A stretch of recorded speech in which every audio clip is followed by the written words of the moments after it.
On today's episode of With the First Pick, we'll tell you which NFL rookies outperformed their draft evaluation and what we can learn from that as we look ahead to the 2023 class. We'll also talk about Nick Saban's historic run, not just as a college coach, but at developing NFL talent. And finally, we have a very special guest on today's show. That's right. Rick Spielman's back, and he'll update us on the whirlwind that has been his last 10 days. I'm Ryan Wilson, and that handsome devil is Rick Spielman. And Rick, before we get into your recent comings and goings, how many days until the 2024 NFL draft? I was very sad because I didn't know, because usually I'm in rhythm with you. But I know from the fact that with our very exclusive and non-sponsored draft board behind us, that there is 99 days until the 2024 NFL draft. And Ryan, I've lost count. How many more days is it just till I can be unfiltered with you? -1 day. It was 100. It was on January 15th. So I can let loose today? You can let loose today. The thing is that you missed me in Debo, so you're happy to see us. It's like you got lost in the woods and we found you. And before you go back to your ways, you just want to have a hug and a cup of tea. By the way, it's been so long since we've done this together. It's only been a week and a half. This is episode 114. Usually I mention that at the top. All right, Rick, let's get it started here. You've been we make fun of you for having side jobs. You took a big side job 10 days ago, came out as news to us on Monday morning. I called you Monday afternoon, like, hey, how you doing? I was like, well, I've been answering texts and phone calls all day. He goes, oh, yeah, why is that? I said, because when Adam Schefter tweets your name out, it typically becomes a story. And Adam Schefter tweeted that you were helping the Washington Commanders and new owner Josh Harris on the search committee to find a GM and a head coach. So why don't you give us an update of what you've been doing the last 10 days as much as you can? Well, to be honest with you, I'm in an undisclosed hotel location that I cannot reveal where I'm doing this show from today. But the one thing that I do absolutely want to make clear is that any of the evaluations that I have done were previous to this side job, as you like to say, Ryan. And I have no involvement with Adam in personnel decisions and evaluation of players.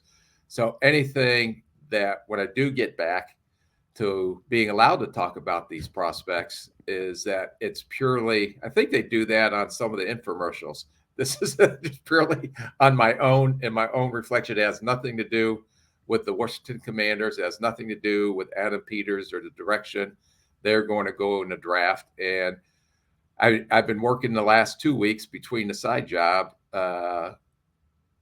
evaluating all the Senior Bowl talent that will be down there in a couple of weeks. Now that the list is for the coming podcast, out. For the podcast, yes, not for the Washington Commanders. They do not get any of my reports. I do not want to know, and I have no in care of what direction they're going to go. But I do know this: as I went through this process with Bob Myers, who's a very impressive individual, the GM from the Golden State Warriors, and working with Josh Harris, who I know is the right leader of this franchise, the right ownership group that is supporting him with Urban Magic Johnson and with all the other partners. It is very refreshing to see how passionate they are about bringing a winning football team back to this organization. And when I went through the GM searches and was a part of those interviews and how we set up the interviews, how diligent the process was, how detailed it was, I was excited because interviewing all the 5 candidates that we had that came through were more than qualified. And I believe all of them are going to be a GM here in the near future. But I learned a lot of stuff too. I learned how different teams operate, how different teams run their draft process, analytics, sports science. So to me, as much as I was trying to interview them, I actually was really fascinated by the way the NFL has changed even 5-6 years ago, even 2 years when I was let go by the Minnesota Vikings on how things are advancing in analytics, how things are advancing in sports science. So it's been an incredible experience for me and an incredible learning experience because talking to all of these top flight talent evaluators, you get a very good insight on how each of these teams operate, and you can see why they have been so successful. Did you, as rumor had it, wear your with the first pick shirt during the interview process? I would have, but we only got one for the year, and unfortunately, it's being laundered. I spilled coffee on it, so right now I've been trying diligently to try to get that coffee stain out of the one with the first pick podcast T-shirt that we had. So, but I just said, just go to your favorite YouTube channel or whatever the heck you say at the end of these shows and download the app with the first pick. So close enough. That's why I don't do the promotions for this show. Debo, have you missed Rick at all? A little bit. I mean, Debo, you got to admit, I grow on you, right? And then when all of a sudden I'm not around, then it's like, that guy kind of grew on me a little bit. We missed you for a mock draft last week. Oh, I don't know if word got to you, but our good pal Emery Hunt joined and had a very interesting quarterback 3. Oh, I'll do the this is Emery's symbol for Mr. Rattler. He was Come on, don't even tell me that. We can't talk about it. We can't talk about it. We'll talk about it. Yeah, we'll talk about it. But just to reiterate, Rick has no involvement with anything other than the search process. And once he's concluded, once the Commanders get their coach, Rick will be back full time. Ryan, do you think he calls Mr. Johnson? Do you think he calls him Irvin or Magic? He probably the first time called him the wrong nickname. Probably called him like Dr. J. Dr. Or J. something. Yeah. Oh, Dr. J. I remember watching you growing up. Oh, that's pretty crazy. Very impressive. Yeah. I was like floored just getting an opportunity. And it was over Zoom, but just speaking with him and very impressive. And you can see why he's been so successful. And it was funny because we were going through and Bob Myers, they're bringing the NBA twist, which was also very interesting on how the NBA processes things and the different worlds that the NFL and the NBA are. But that's another thing. And any of these young scouts or assistant GMs, anytime you get an opportunity to visit with anyone, to educate yourself, even if it's in another sport, it's incredible the knowledge and some of the ideas that may be applicable across sports can apply to even help you. And as I said, I've been in the business over 30 some years, as you used to say on the show before I just became an old shoe on the show. An old shoe. But it's I can't tell you never stop educating and you never stop learning. And that was a thing that really had my juices flowing over these past couple of days, is how much I learned from all these people that I've been associating with over the last couple of weeks. So you think Washington Commanders fans have reasons for optimism is what I'm hearing? I would be very optimistic from the ownership group, from Adam Peters. And I know that Adam Peters is going to take the lead on a head coaching search. I'll just be there to assist and give my opinions on as we go through this coaching search. But, there's no question that Adam is the right man for the job, and that Josh will be, and Adam will make the right decision on who the next head coach will be. It was pretty funny when the news came out last Monday, and people assumed, and Debo sort of noted this earlier before we started the podcast, that you were just taking a full-time job with the Commanders. And no, I was like, yeah, not. Because you threw me and Debo a curveball. You said you're not taking the Chargers job, but you moonwalk right into the Commander's job. But you didn't. Not a job, a consulting gig, or a side job, as we like to say. But I'm very happy with my job as just a scout in the corner. Just a scout in the corner. All right, so that's the update on Mr. Spielman. And as soon as the Commanders officially hire a coach, he will be back with us full time, hopefully sooner rather than later. So we'll navigate those waters in the meantime. But glad to see Mr. Rick back on the show. We missed you, Rick. We're going to take a quick break. When we come back, we're going to talk about these rookies and how they've gotten to where they've gotten, despite where perhaps being underdrafted. But we'll talk about that right after this. Another chapter in one of the NFL's most epic rivalries.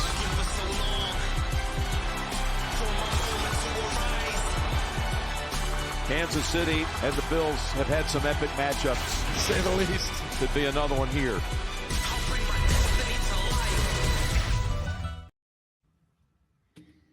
All right, before we get going, Rick, about some of these rookies, and we talked about this in previous weeks, looking at the rookies who were underdrafted, quote unquote, or maybe drafted too high and haven't quite lived up to the expectations in year one. I want to ask you a quick question in the most general terms.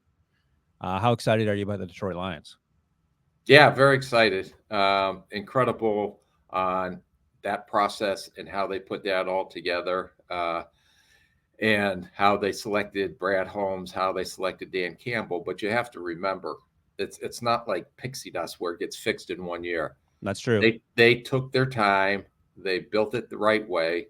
They built through the draft. Brad Holmes is an excellent, to me, and one of the top evaluators in the draft and the type of people. And we're seeing it with this rookie class, all the way back to his first rookie class when they selected Penei Sewell, when he had the decision to make between him and Chase, Jamar Chase. And they wanted to build the offensive and defensive lines. They wanted to build from inside out. And, Sewell's maybe one of the best right tackles who can go over and play left tackle just as easy, but is a cornerstone in the foundation of that offensive line. So, but that's why they've had success. And their ownership has been phenomenal on understanding the process. That's a great picture, Debo. I want to ask you about this picture. So let me ask you about this picture. I saw this on there's an app, a social media app called Instagram, Rick, and the kids use it. And that's Chris. That's your brother, Chris, there. I'm not sure who he's talking to, but behind him, you see Brad Holmes yelling. And they were getting in an elevator after the game, and they were obviously all very excited. And I think the caption was that like 15, 20 years ago, Brad Holmes was working at like a rental car place. I don't know if that's true or not, or if you know the details of that. And Chris is just sitting there talking to whomever he's talking to. But Brad was just so excited about what they'd done there and the journey he's made. And you talked about what a great evaluator he is. So we'll have to check with Chris on the details of the rental car situation. I don't know if you know about that, but I think the story is that sometimes people have to do things to get to where they want to go. That's not their ultimate end goal. I don't think he wanted to work at the rental car place for the rest of his life, but he had to do it to pay his bills. And now he finds himself the general manager of one of the best teams in the NFL. Well, two things. One, that reminds me of the story of Byron Young, the pass rusher at Tennessee, and all the adversity that he went through to get to the success he is having right now. And a lot of times when you go through these interviews or your background on people in general, you want people that have really had to go through adversity, because that gives you a measure on how they were able to come out of that, and how were they were able to still succeed. So to me, that tells so much about the character of a person. And I think Martin Luther King, I had this quote in my office. We'll have to show you in a second, but Chris literally didn't budge, and Brad is so excited, and he's yelling at the top of his lungs. It's like he's at a concert. He's just going, yeah, and just unleashing all the. And apparently the guy Chris is trying to talk to can give a rat's ass what Chris is saying anyway. That's me and you. That's right. We're in the front, and Brad Holmes is celebrating in the back. Yeah, and then that's like I'm the scout that sits in the corner of this podcast, and I'm trying to tell you stuff, and you're just looking at your phone. But go ahead. You were talking about adversity and. Yeah, Mark, I think he says you really truly measure a man's character not in times of success, but when there's adversity and how they respond to adversity. And Brad Holmes, and I can't verify that, but if he did work his way up from there to make money to become what he's become, to Byron Young, there's so many stories out there. And when you really try to dig deep into understanding people, into understanding this process, it's like player evaluations, although I'm not allowed to talk about players, but I will talk about, and I can talk about the evaluation. The thing that fascinated me the most, and what I learned from some of the mistakes I made, was that when they have a crap game and didn't play to their standards, and all these players are on their social media, and they know everybody just, how they get ripped on social media, and et cetera, fans booing them, whatever. I was always curious to see the next week when they came back, did that linger, or did they have one of the best games of their season following a really crappy game that they played the week before? So interviewing players, interviewing general managers, interviewing, now that we're starting this coaching process, is try to identify and have them talk to you about some of the things that they had to go through and how they overcame that. What was their process? What was their thinking? I'm sorry, I'm going off on a tangent. No, I love it. It actually serves as a nice segue into what we're going to talk about here. Excuse me, because we talk about this frequently, but it's funny, and especially given now how well this young man is playing. When we first talked to CJ Stroud at the combine, excuse me, I'm getting all choked up over my passionate getting speech. choked up over the Lions' success. My favorite Spielman there, unfazed in the elevators. Brad Holmes is celebrating wildly. CJ Stroud, when you joke with him at his first start ever at Ohio State, we've sort of gone through this. The Minnesota game, weather was poor, played poorly in the first half. You said after the second half performance, you had to erase your notes. He said, don't erase the notes. Give a young brother a chance to warm up. And, he followed Justin Fields. Things were relatively rocky for a short period of time when that transition happened. And now he's a top 5 quarterback in the NFL, coming off a fantastic back-to-back week performances. Had to beat the Colts in week 18 to get to the playoffs, and then doing what they did against the Browns was also incredibly impressive. I think, and I have a list of, we're calling it self-scouting in terms of what we learned from the process last year. And the heading's overachievers. I don't know if CJ Stroud's an overachiever. He was going to be a top 5 pick, but I think he's exceeded expectations. And I went back and looked at my notes, Rick, and from the last draft cycle on CJ. And obviously the Georgia game was a big part of, okay, he can do this thing. But I noted that he didn't throw with as much as anticipation as I liked. He's one of the best anticipation throwers in the draft. So how do you marry something you didn't see with something that you end up seeing later? How do you get to that point? If you haven't seen it, you haven't seen it. How do you know? Well, you just go off the low score on the S2. So yeah, start there. That's start right. there, and let's move up from there. It was, like I said, GMs, organizations, coaches spend so much time with these kids, way more than we will ever in the media side. And the background they get and all the access they have to these testing and the film study that they do with all these guys as well. They have a pretty good indication, in each coach, whether it's a quarterback, offensive coordinator, head coach, have a specific plan in place. So when they go to these private workouts, when they go to the combine, how and it's different in the candidates that I talk to, everybody has a different way of identifying quarterbacks. And some are successful, some are not. But they have so much more access. So it's still a subjective decision. It's never going to be an objective decision, And I could say this, and you would agree with me, when Debo, who works us to death during the preseason as well as the summer scouting school, when we watched CJ Stroud in that New England preseason, I'll never forget. Ooh, yeah. It was like a deer in headlights, holding on to the ball, didn't know where to go with the ball. That's right.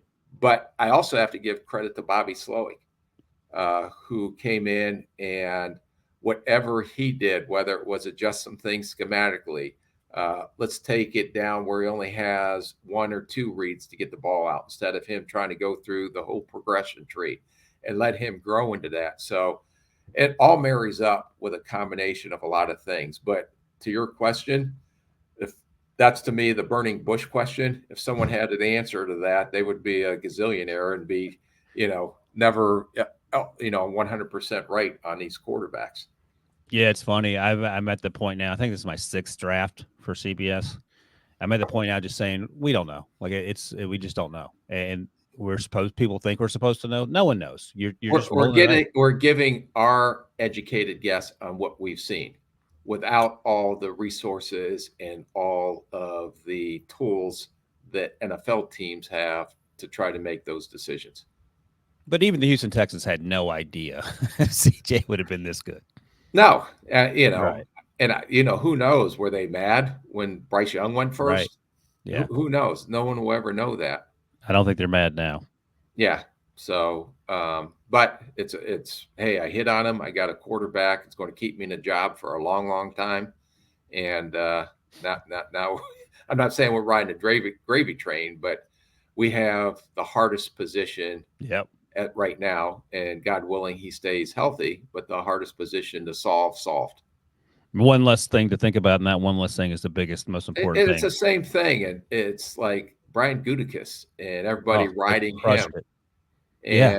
And even through the first half of the season, you talk about deer in headlights. Watch Jordan Love play in the Detroit that night game. I can't remember, it was a Sunday or Monday night, and how bad he looked, and how he looked like he couldn't get through his reads and progressions. And look at what all of a sudden happened now, and what he did this past weekend against the Dallas Cowboys, and how he finished the year is like 21 touchdowns and 1 interception. Are you kidding me? If you would have said that week 4, people would have thought you should have been put to the loony bin, that you were nuts. Loony bin. I don't know if you can say it anymore, but I take your point. All right, let's go there. I was going to go to 2 of my favorite names. We'll get to those guys in a second, but you mentioned Brian Gutekunst and how well they've done with the draft. Also stresses the importance perhaps of maybe letting your quarterback sit and learn for a little bit, because they have the system. They did the same thing with system. Aaron Rodgers, waiting till Brett Favre left, and then they did the same thing with Jordan Love. And they have the luxury to do that. When you have 2 Hall of Famers that are still playing, you can take that risk. And Matt LaFleur, Matt LaFleur did phenomenal, doing his part to help. And I think that, just watching and observing, is that he learned what Jordan Love does well. Yep. And it doesn't happen overnight. And he adjusted some things accordingly to maybe help Jordan Love, but that's what great coaches do. And earlier in the season, he at times seemed frustrated on the sidelines, and that's because you have every receiver is a first or second year player. And the name I'm going to mention, we've talked Jaden Reed before. We've talked about the tight ends, Luke Musgrave and Tucker Kraft. I always want to call him Tyler Croft because it's very similar. That's not, but go ahead. Yeah, it's different. There he is. He's back, Debo. But I want to talk about Dontavian Wicks. 159th pick, 5th round. We saw him at the Senior Bowl last year. Had a decent week. Didn't stand out necessarily. Came from a situation at UVA where the quarterback play wasn't lights out, and that's another thing that's so hard to evaluate. You watch him this year. He's a contested catch guy. He consistently wins off the line of scrimmage. He runs away from man coverage on these over routes and these drag routes. And that's a guy that we didn't necessarily miss on, but he's been put in a good situation, has had a ton of success as wide receiver 4, however they're using him. Is that surprising at all, or is that more of a function of just landing in the right spot? I think when you evaluate these guys and we go through that, because I think he ran like 4.58 or 4.6. He didn't run fast. That's right. But when you watch his tape, and in between my side job here, I went back and watched all the players that Debo assigned to us. And the one thing that really stuck out to me about Wicks was that he runs the routes with the same speed. I mean, he's not a 4.3 guy that looks like that runs 4.6 on the field. Right. If he's 4.58 or 4.6, that's what he is running. There is no wasted motion. His twitch in and out of his cuts, his ability to catch the ball, maybe a better athlete than anticipated after the catch, although he showed flashes of that at Virginia. So this is just, and a couple of these guys, people get so hung up at times on the measurables, but are they good football players? And I know that's one thing that some of these general manager candidates I talk to is, you don't have to overcomplicate this. I understand the analytics and how that helps with the decision-making process. So wait, you interviewed Pete Prisco? Yeah, no, Pete was not. Pete didn't make the list of the first 100 that I was going to interview for the general manager job. But he goes, it's not complicated. Right. But it isn't. It's what do you see on tape? Are they passionate about the game? And are they, the just good football category, good football player category that we came up with last year? And a lot of those guys that were in our just good football player category are playing pretty good. Yeah. So I'm looking at my notes here. I said Wicks is at his best on short and intermediate routes, get the ball in his hands, and he can win with his size, athleticism, shiftiness, has yak potential. can have focus drops, but generally had reliable hands. I think he's only had one drop this season. Ran a 4.62 Right. during the pre-draft process. He doesn't play, to your point, at 4.62. All right, let's save the wide receivers. Hey, Brian, I got a quick question Yeah. for the both of you. Just talking about Jordan Love. I think this is an interesting one. Am I allowed to, Debo? I get. You can answer this one. You can answer this one. You're the compliance officer when I'm answering questions. Next 5 years, Go. rank these quarterbacks that you would take from the 2020 draft in the order that you would want on your team. Burrow, Tua, Herbert, Love, Hurts. And you can throw in Ben DiNucci if you want. Ben DiNucci. All right. So it has to be a general football team. Don't name a team in the Delmarva area, please, Rick. All right. You want to go first, Rick? As of today? Yeah, let's assume Joe Burrow's healthy. But projecting 5 years ahead, you can take Burrow's injury history into account. You can take different things into account, but projecting ahead for the next, not who's played the best through the first 4 years of their career. Boy. Next 5. All right, Rick, you're on the clock. Oh, okay. Am I allowed to speak freely, Debo? You can speak freely. Just don't talk about Caleb Williams. But I am going. I can talk about Drake May. You can talk about Drake Johnson and Caleb Reynolds. How about that? You know what I'm going to go off of what I seen health-wise, progress. I'm going to go with Jordan Love. Oh gosh, I love it. And I think you're a victim of the moment, but I don't disagree with it. I want rankings though. I want 1 through 5. Okay, Love for me 1. Right. Love's 1. Okay. I'm actually leaning towards Love as well. Go ahead. Who you got for 2? Who was the next 4? I don't have Burrow, Tua, Herbert, Jalen Hurts. I'm going to go with Burrow too. Oh, okay. I'm going to go with Herbert too, which is stupid. My Joe Burrow injury history is what concerns me. All right, Tua. I'm going with Herbert 3. All right, I'm going to go with Burrow 3. 2 are Hurts.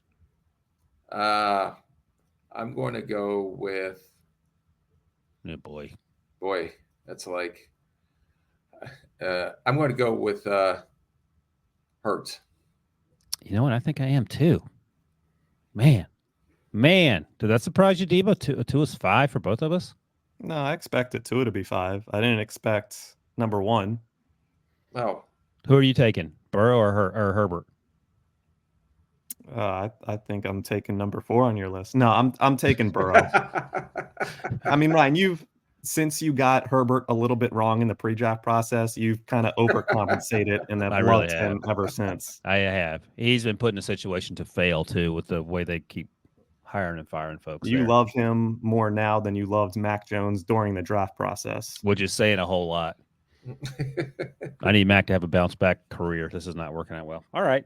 So the only difference there is 2 and 3 with the flip-flopping of Burrow and Herbert. Yeah.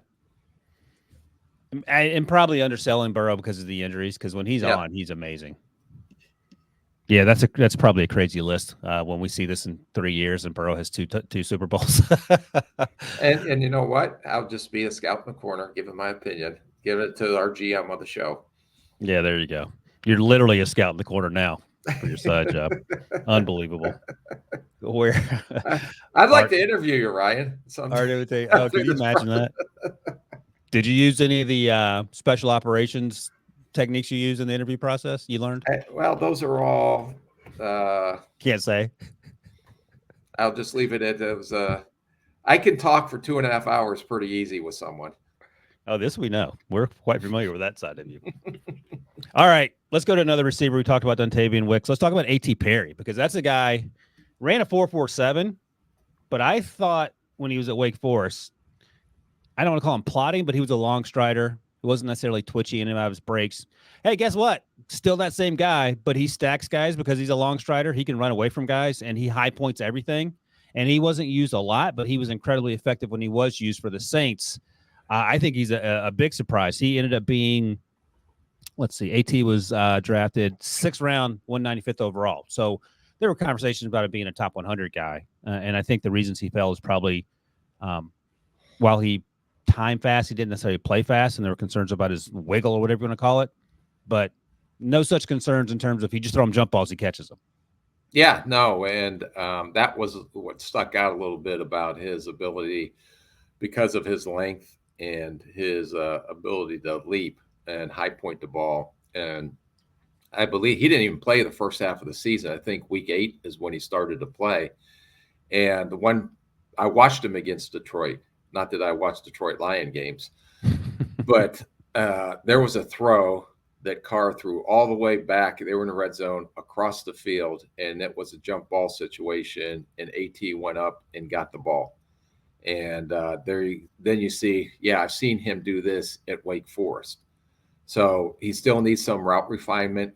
I still think he needs a little stronger at the catch at times, but it was like the more he played, the more confident he got. The more, I want to say competitive, because he's a competitive player, but when it was in contested situations, he was the one that was going to bring the ball down, where I don't know if he was, not that he couldn't do it, but if he was as sure of himself to go up and battle these DBs. And then I saw that catch in Detroit, and then you see that continue. So I think that he is, kind of going to be a really good red zone threat. And I just seen, just like all these rookies, they stop thinking and just go out and play and have fun. And that's what he started to do and got better and better week in and week out. My comp for him is just based on the fact that he plays for the Saints and was drafted low. Marcus Colston. Yeah, no, I knew you were going to go there because that's an obvious one. He wasn't. Where'd Marcus Colston go to school? Hofstra. Oh my gosh, you got that one. He's back, Debo. He's back. Well done. All right, 2006 draft, I believe. I'll mention these names in passing just because we've talked a ton about them. And Puka Spielman and then Kobe Spielman. Kobe Turner and Puka Nacua. He wasn't a flash in the pan. He was as good as a receiver as there was. And another, just like we talked about Wicks, Puka was the same thing, except he got an opportunity earlier. And it was like, okay, great, he had a 100-yard game. So Brian Wilson could, but then he kept doing it, and he kept stacking, and he kept getting better. And the thing that surprised me, and it wasn't he wasn't a good football player at BYU, it's just the durability concerns with him coming out. And he was another guy that, like I said, didn't really stand out at the Senior Bowl, but that's why you don't put all your final decision-making just on the Senior Bowl. Yep. But probably the thing that surprised me the most is the run after catch, because he's not an electric athlete, but he's so big and physical and strong. He just shakes people off. And the Lions found that out too. Yeah, and even on the double move, what do you want to call it, double move, where he beat Sutton on that first long pass down the left sideline, that was because of his smarts, his intelligence, and he's improved tremendously through the season as a route runner. And the one thing that really sticks out of anything that you can't forget is his instincts to play football and his ability to find open areas and knows how to work between zones, and then knows how to use his big body. And there was a couple guys at the Senior Bowl that I was excited to talk about today, and one guy particularly reminded me of Puka. But unfortunately, I am banned from expressing my personal opinions on this show. To bleep you out, Rick. So, well, hopefully that'll happen sooner rather than later. Puka ran a 4.57 during the pre-draft process, and there's a clip going around by the Rams about how they came upon Puka, and one of the things that GM Les Need said when he was talking during the draft, I think it was day 3 of the draft, to Sean McVay was, well, when you look at his speed, on field speed, because you guys have access to that information, I would imagine. He was one of the fastest guys on the field, and that shows up. GPS tracking. The GPS tracking also is significant now, and trying to figure out play speed besides just using your eye. Well, they got that one right. So great job on Puka, 5th-round pick. Kobe Turner, we've talked about a few weeks ago, 3rd-round pick, interior defensive lineman. He is on a one-man mission to get back at Rick Spielman for his evaluation, but he's playing at a high level. He is a good pass rush. I did not say anything about his pass rush. I just said, don't make Lige come through that door behind you. I'm in an undisclosed location where I cannot. In fact, I'm surprised, Debo, they didn't have my face blurred as we're sitting here. Your voice altered? And my voice altered as we're Sound sitting like, here. Darth Hey, Vader? can I do the Senior Bowl if my face is blurred and my voice how is about that, altered? Debo? If he wears like a Halloween mask or something. Nothing for Debo. All right. So Kobe Turner obviously done a great job. I don't want to spend a lot of time on him because you have things to do. Not a rookie All-Pro, though. He what, Debo? Not a rookie All-Pro, according to Mr. Spielman. Oh.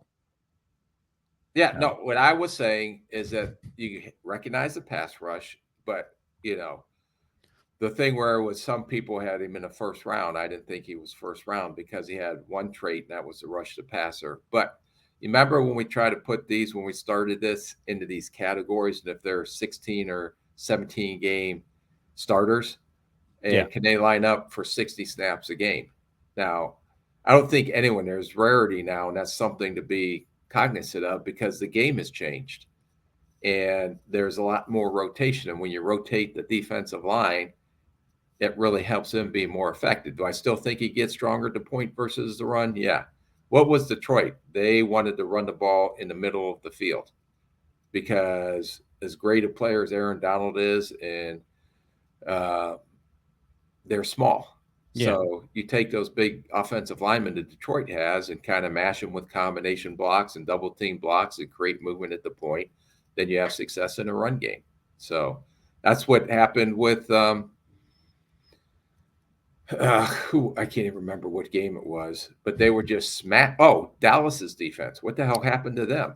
Yeah, we're going to talk about one of the guys they drafted in a moment who hasn't played a ton, but I mean, they were probably hoping for more.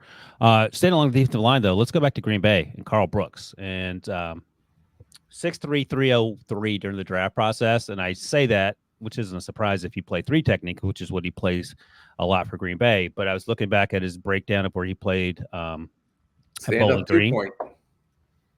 Half his snaps were at 5 or 7 technique, so he played outside, edge rush. Played some 9 technique, which is funny that you think about him. He played less than 10% of his snaps at 3 technique for Bowling Green. They'd choose him outside to manhandle offensive tackles because of his athleticism. You see that athleticism, you see the strength, you see the power, you see the actually pretty good leverage with the snaps he's gotten for Green Bay. He was a 6th-round pick. What do you think about old Carl Brooks? Well, I remember watching him. I believe they played USC, if I recall, or UCLA. I can't remember, but it was one of the Pac-12 schools back when he came out. Or was that him, or was that Icon or Einkun, the kid from Central Michigan? Oh, Einkun. Yeah, I'm not sure which one it was. Right. But the thing that stuck out about Brooks is I remember that you see this 300-pounder playing from a 2-point stance at times. And you see the athleticism and where you've seen the flashes of, oh, yeah, this guy may have a chance, because the only chance he was going to have is to convert him to a 3 technique or an inside pass rusher. He doesn't have the length or the speed or, as the edge rushers in the league now. But that flashed down when we watched him at the Senior Bowl. Yep. And they put him inside in some one-on-one pass rush drills. Was he Rawls with his technique? Yes. Can you see the first step quickness? Yes. Can you see him bend and explode through edges? Yes. Is he going to take some time? Yes. But he has the tools to work with. And that's the hardest position to find in the draft, is these inline pass rushers. And someone's going to take a swing on a kid like that who is that athletic, but never really played or lined up at that position, to start working with him as a project. And then kudos to Green Bay and the coaching staff for developing these guys and having these guys make a major impact. So he had 10 sacks last year for Bowling Green. First game of the season, they played UCLA. UCLA, that's the one I remember, was the West Coast in the Coliseum or Rose Bowl. You know my comp? How about my recalls? My recall? That's pretty good. Excellent, or That's what? Pretty good. I'm kind of pat myself on the back for a scout in the corner. You want to know what my comp form was at the time? Mm-mm. No, you don't want to know? No, I don't. Really, I don't. My comps have gotten better, I feel like. I said a more athletic LJ Collier, because LJ was thicker and played outside. TCU. Yeah, but he ended up being a bust. he was overdrafted the first round by the Seahawks. I had a late day 2 grade on Carl Brooks. Is that too rich? A little bit, but He's doing okay. he's yeah. So they got great value where they drafted him. Yep. All right. We'll just mention Brian Branch in passing because we've talked a lot about Brian. He had a great game just from watching on the broadcast. I'm gonna go back and watch him. Guy's a heat-seeking missile. Plays nickel obviously for the Lions, drafted out of Alabama. We've talked Another about good football player that plays faster than his time speed. 4.58. I would imagine if Les Snead saw his GPS speed, it was probably Puka Nacua-esque because he's a heat-seeking missile. But that's another great find. The Lions have like 4 first-round picks in their first 4 selections, which is pretty funny. All right, let's talk about the last guy I'll talk about here is Tyreek Stevenson. Because when we talked about him last year, and I mentioned this before, the UNC game came up in which he looked lost, like he had never played football before. Long, athletic, looks like a NFL cornerback. He's had a really good season as a second-round pick for the Bears. The Bears had a pretty good draft in retrospect. He played a ton. The right tackle, Darnell Wright, the first-round pick, played a ton as well. I was impressed with what Tyreek was able to do. And again, the lesson for us is probably it's hard to tell. Like one game, you just talked about this earlier, doesn't define who you are, but it can leave a bad taste in your mouth if you're trying to evaluate someone. Right. Yeah. And there's no question about his length, his athleticism, the speed to play corner. I think the hang up was, okay, God, and we didn't get an opportunity. Teams who probably interviewed him said, what the hell happened in the North Carolina? Was it busted coverage? You guys looked lost.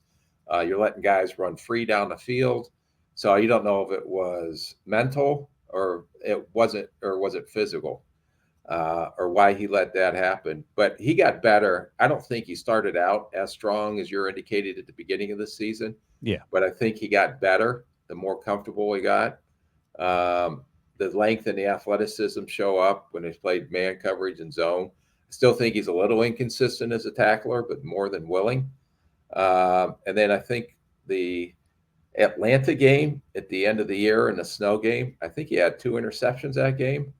I'm not, he can double check me, but I know he got his hands on some balls. But there were some up and down games too.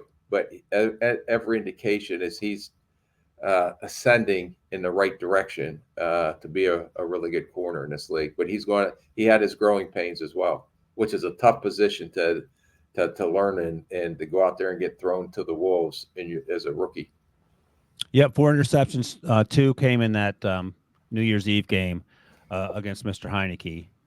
So, and 1 against Des Ridder as well. But I think it felt like, sort of going back to the year before draft class, Kyrie Elam was a perfect example. I don't know if you had a chance to watch the Bills Steelers game. Kyrie Elam, who got benched for much of the year, they didn't even want to play him. They had to play him because of injuries. Rasul Douglas was hurt. Christian Benford had to go out, and he took some punches early on in that Steelers game, and his confidence was an all-time low. And the next thing you know, he turns around, the ball hits him in the hands in the end zone. He makes the interception, and I think confidence has so much to do with especially at that position. Right, exactly. Absolutely. All right. Last name I'll mention here, and we'll call this an honorable mention because this young man unfortunately got hurt late in the season and didn't get a chance to play until midway through the season. But when he did, he was electric. Undrafted free agent who I thought should have been drafted, running back out of ECU, Keaton Mitchell. And, we talked about it consistently. He didn't like to run between the tackles at ECU. He just outran everyone to the corner. But they found, Todd Monken did, ways to get him in space. And, I mean, there were times where he would run the ball and people wouldn't even get a hand on him. And then that speed is so intoxicating. Dynamic might be a better word. What did you think about Keaton Mitchell? I think you thought he should have gotten drafted as well. Yeah, I thought with these smaller, because he's a small running back that's a role type player. His speed popped out on the ECU tape we watched last year. It was, how tough was he? Was his body going to be able to hold up to the physical pounding or the hits that he was going to be able to take? But there was no questions in space that this kid had some electric playmaking ability. It was the size concern, and will he be able to hold up? And when you look at these smaller running backs, especially if you're classifying them as third down type backs, Yeah. one of the things that a knock on these guys, if they have to stay in and pass protect, that they're probably not going to be very effective doing that, just because they're just physically outmatched with who they're going to be squaring up with, a linebacker, safety, whoever. So, but a lot of these offenses now are getting the ball out of the quarterback's hands so quickly that it's they still have to pass protect, but they're trying to get the ball into the playmaker's hands to try to combat the pressure packages that they're seeing. Yeah. Nope, I agree. And just for people listening, this isn't an exhaustive list, just some names that came to mind as we're going through the process. And I'm sure we'll probably circle back and get to more names, especially as we get further along into the draft process and maybe even this summer. We'll double back on the self-scouting as we do the next year's summer scouting, assuming Rick is not still looking for a coach for the Washington Commanders. All right. We're going to take a quick break, and then we'll hit a handful of names of players that we wanted to see more from, especially given their draft position, but we haven't quite yet. And we'll talk about that right after this. It's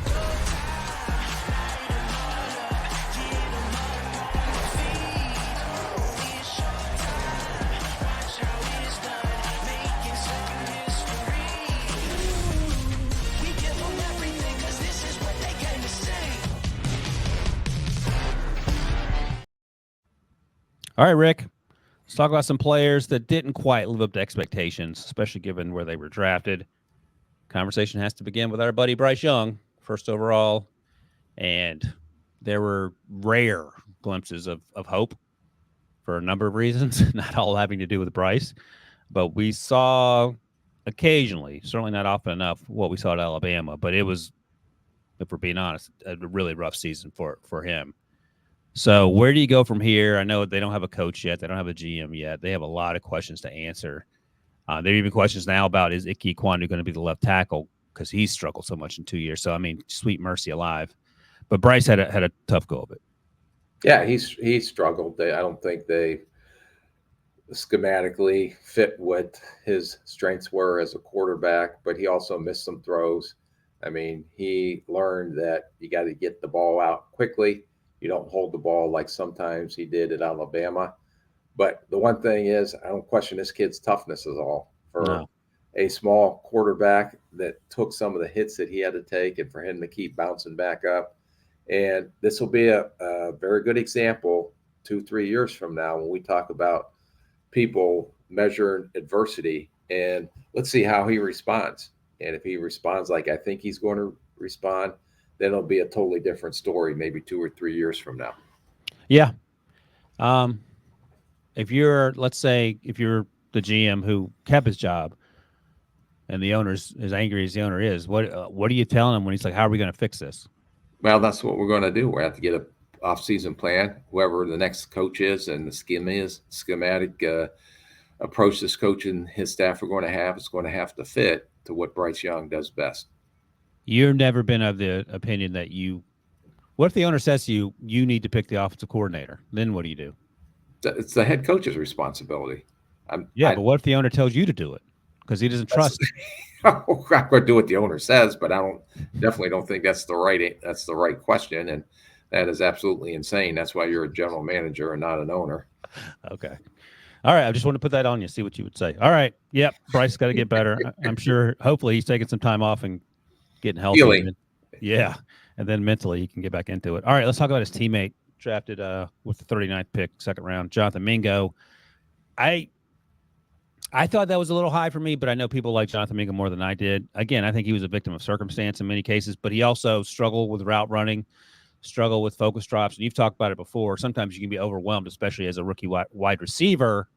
And that seemed to be the case consistently. Mingo played better down the stretch, and then he was on IR the last week or two. What do you think about his season? Yeah, no, he got better. Really struggled into and out of his cuts. Didn't run a wide variety of routes at Ole Miss when he came out. A lot of underneath stuff. I still think that, he's someone that maybe, and I don't know what he ran, but maybe played slower than what his time speed was. 4.46. So that was the opposite of Puka and Wicks and the guys that we previously talked about. So But I do think his routes improved. I do think he made some contested catches. You can see the size and the hands. The drops were a concern, but at least you've seen him ascend some, especially down the stretch. Yeah, and we can see wide receivers take leaps in year 2 when they're comfortable in the system. The system will be changing, but there are very few bright spots on that offense, and that's just the reality of how the 2023 season went for the Panthers. All right, let's keep going here. Mozzie Smith, we talked about the interior defensive lineman previously, the guys that overachieved in the previous segment here. Mozzie Smith didn't play a whole lot, wasn't as productive as perhaps we wanted. We talked about him at the midseason point, looking at the first-round picks. He's not a bust, but he just hasn't flashed the athleticism that he didn't necessarily flash consistently in Michigan, but there was the potential there. So what's the plan going forward with Mozzie Smith, and what do you learn from 2023? Yeah, I watched the second half of the year, and you can see the athleticism. You can see when he plays with the proper technique that he can anchor at the point. My issue, I don't know, like I said, where he got too narrow a base a lot of times on down blocks. He wasn't staying square to the line of scrimmage, but I don't know the technique that he is being taught. But he is got the ability, but then it goes back to when you're talking about these guys is there's flashes in college, but there wasn't always a production. So I would go back, are we going to make him productive? Is he going to be a Danielle Hunter? And I think he can be, because there's no question about this, the freak athlete and speed that he has. It's just, can he put it together as a football player? Right. There's no concern. He only had, I think, one sack, and one sack was a sack where someone fell back into him. Yeah. The quarterback fell into him as he was getting upfield. And you're not worried about Mozzie. You're just finding ways to make him more productive through the offseason process as you get into year 2. And but hopefully you'll see, your growth spurt in year 2. Are you perhaps more concerned about Emmanuel Forbes, the cornerback, who is undersized? What does that mean? I am not going to talk. I cannot talk about Emmanuel because that's right. People will take it the wrong way. I totally forgot about that. Yeah. How about that? Debo's furiously clean up the coffee, just spilled all over himself. I wrote this note, didn't even think about it because we've talked about him previously. So you got to go back into the archives about that. I was like, what is Rick doing? All right, Emmanuel Forbes. I'll just say, great young man. All right. We got a few minutes here, Rick. That's all I had for the underachievers. I don't call them underachievers. Guys who didn't live up to the potential in year 1. Any names that you wanted to touch on besides that? Otherwise, we'll talk about a man that once fired you. Yeah. Let's go on to the man that fired me. Nick Saban retired, which is pretty incredible. We're having a run, man. Like Bill Belichick, he and Nick Saban are contemporaries. Of course, they coached together in Cleveland. He's out in New England. Pete Carroll is out in Seattle. Nick Saban's retiring. It's a wild time to be a football fan. But and you know Nick Saban well. You work with him in Miami. I think he did, in fact, ask you to leave, right? He did. But he actually respects you. And one of the things you've said about Nick Saban is that while he can be a tough hombre, is the word you like to use, you learn more football from Nick than anyone else.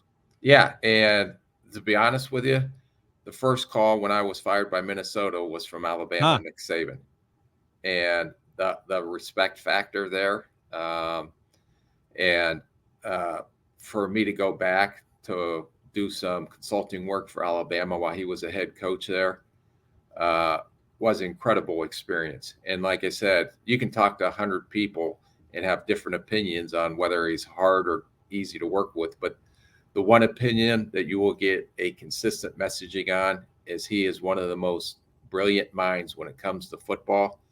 And not one person that I've ever talked to that worked for Nick, including myself, would say, I am not a better talent evaluator.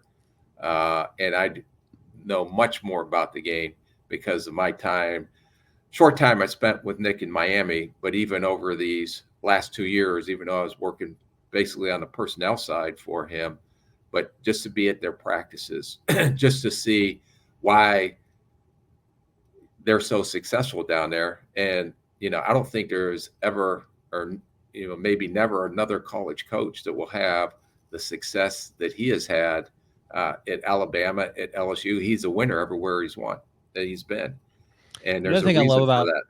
Yeah, and you've spoken extremely highly of Nick Saban in the conversations we've had. Not that we've had a lot, but just in terms of who he is. And one of the things I love about Nick Saban, again, I'm going to refer to Instagram because I get caught up looking at these Instagram reels, which is just they're called short videos on Instagram, Rick, just so you know. But there are a lot of times people will cut things that either Saban says in his press conferences or he said at some convention or wherever he's speaking. And I send them to my wife and to my sister-in-law because they don't care about football, nor do they know who Nick Saban is. But the lessons are actually pretty interesting. And I was watching one the other day in which media get fired up about kicking guys off the team, especially these college kids. I remember that. Wrong. And he went on a tirade, not a tirade. He went on a nice little diatribe about why that doesn't make sense. And basically, the bottom line, what do you want me to do with this kid? What are these kids going to do? Right. And the one thing I've learned from his is not only the football part of it, but the caring for the young men that have played for Nick Saban. Now, is he going to ride your rear end in practice and try to get you? If he's not riding you, then you know you can't play. So it's tough love. But the impact he's had on so many lives, not only on the field, but off the field, and how he's probably changed the path of a lot of the young men that he has coached that may went the wrong way, end up going the right way, because there's no one, and I've been around it for as tough as he can be to work with, there's no one that cares more for his people and their family than Nick Saban. And it's funny when we have the Alabama kids come through the combine and we talk to them, every single one of them to a person loves Nick Saban and what he's done. And I've talked to people around that program that have said it takes a special 5-star kid to go to Alabama because they're used to being pampered their entire life. They understand what they're getting into. Some of them transfer, and that's fine. But the kids that stay understand that it ain't going to be Club Med. It's going to be a lot of hard work, and you're going to hear some things you probably have never heard before, but maybe that you need to hear. And I think that's one of the things that Saban's been really good at. I know I'm not allowed to talk about draft prospects, but Terrion Arnold coming out of Alabama. Go back and listen to one of his post-game interviews on the field and what he said about Nick Saban. Was that the one where he came off the field and he saw Nick Saban yelling at somebody and ended up being him? Mm-hmm. Yeah. He's like, someone's in trouble. Yeah. But it tells you the impact that Nick has on these kids, on how Terrion answered the interview questions after that. Phenomenal. Another thing I'll just mention, and you can just listen, you can't talk. Jalen Milroe got benched earlier this year for playing not great football, and they went through some things there for a couple weeks.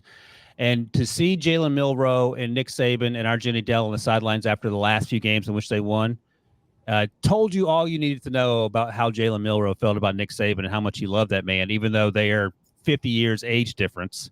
But in terms of the respect they have for him, and I get it. People are complicated. There are things that Nick Saban has probably done that people don't like, but there are a lot of people that appreciate Nick Saban for who he is.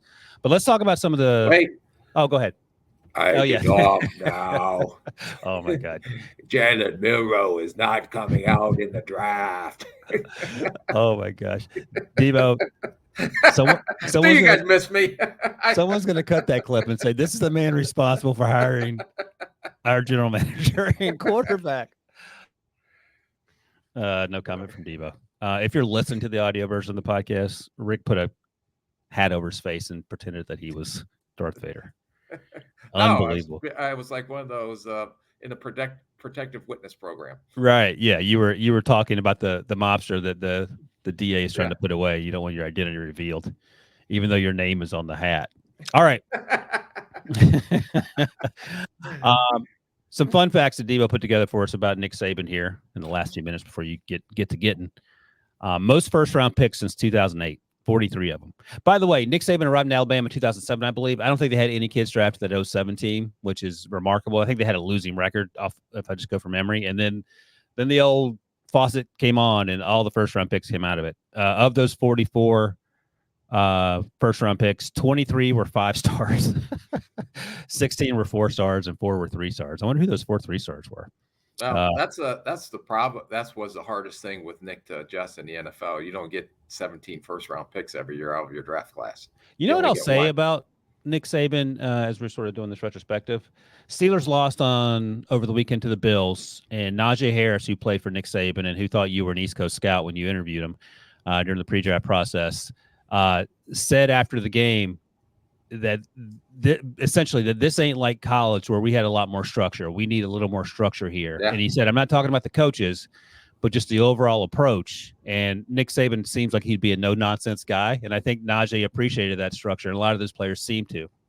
Yeah, no. And like I said, he'll go down in history as one of the greatest college football coaches, up there with the Bear Bryants of the world and all the greats. And he is definitely on the Mount Rushmore, in my opinion, of college coaches. Mac Jones, Josh Jacobs, Chance Warmack, the three stars that became first-round picks. Look at Debo. I was going to guess Mac Jones, but I didn't want to be disrespectful, but Mac Jones it is. Well done, Debo. All right, I'm going to ask you this. I think you can talk. I think you can talk about this one. I got my hat and my voice in case I can't. All right, I can. I don't know if you have Debo's list in front of you or not. If not, no, I'm flying off the cuff right now. Okay. All right, off the top of your head, and then I'll give you some names if you struggle. Best first rounder to come out of Alabama during the Nick Saban era. Boy, you want some help? Yeah, give me some. Julio. Yeah. And let's talk about college, not what they did in the NFL, just strictly college performance. Julio, Amari Cooper. I'm going to mention Will Anderson Jr. Quinnen Williams had that one really good year. Devonta Smith. Jahmyr Gibbs was there for 1 year. Jonathan I'm going Allen. with Julio. Yeah. I've talked to people that think that the best Alabama player, Derek Thomas. That's not necessarily controversial, but number 2 on that list, I've heard Will Anderson, just in terms of Alabama performance. Yeah, I'm just saying, Julio's what he's done, and he's probably a future Hall of Famer. Oh yeah, no, I'll give you that one. I was just thinking about something that I'd heard in conjunction. That's great. I appreciate you shared that. Now my day will be fulfilled going forward. They're honestly, Ryan, a ton of success, but you wouldn't pinpoint a ton of future Hall of Famers on this list. Julio, yes. Yeah. Right. And they're young. So Mink is still young. Calvin's not going to be a Hall of Famer, no disrespect, but I don't think that's going to happen. No. Tua, Jalen Waddle, Patrick Surtain, great player. Again, a lot of these guys are pretty young, so we have to Surtain's on that path. Yeah. Derrick Henry, Hall of Famer? Stephon Diggs' brother.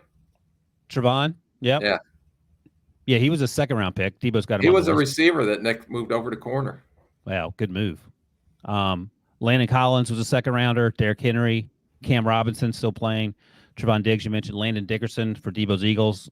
Oh, boy. Can he call plays? Brian Branch, who we just talked about earlier. And then some 5-star first-rounders. Oh, Drake Kirkpatrick. My lasting memory of Drake Kirkpatrick was Le'Veon Bell stiff-arming him through the earth. The Steelers-Bengals games. Trent Richardson, top 5 pick. Chance Warmack, as Debo mentioned before, was a 3-star. D. Milner. Oh, man, that's a blast from the past. Ryan, you know how, recent Drake Kirkpatrick was, right? Fairly recent player. Yeah. His son committed to Alabama this year. Jeez. That doesn't sound right. He was. What'll be interesting? Everybody that committed to Nick, if there's going to be a lot of decommits, or how this is going to all unfold. So, wide receiver Isaiah Bond left for Texas, I believe, and then we'll see what else happens. But they moved quickly to get. They had a succession plan in place, which is no surprise, and that's going to be fun to watch too with Kalen DeBoer out of Washington, and what they do. And he got his offensive coordinator out of Washington as well. As we were doing this show, I think Caleb Downs, the safety, announced plans to enter the portal. Huh. Interesting. All right, Rick. That's all we got. I want to talk quickly about Nick. Get an update from you. Thank you for that. And thank you for concealing your identity when necessary. Oh, God. I will be back. All right, Debo, that is going to be our future once Washington gets themselves a head coach. So we look forward to that. What are the plans this week, Debo? Do we know, or we don't know yet? We are developing those. I do have a new feature for the next episode that Rick is on. Anytime he gets a little out of pocket, we're going to play this. Love it. You guys got to miss me. Don't we have fun on this Oh, yeah, of podcast? I course we have miss you. it's a great time on this podcast. And yeah, no, we miss you terribly. And I think we've all learned some valuable lessons in this process that we will apply going forward. But it was good to see Rick.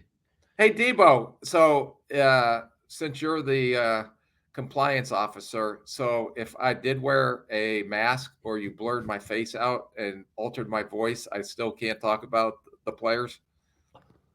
We'll see what we can do. Yeah. Rick out here trying to get us all fired. All going to be working for the Commander social media department at this rate. That's a joke. That's a joke.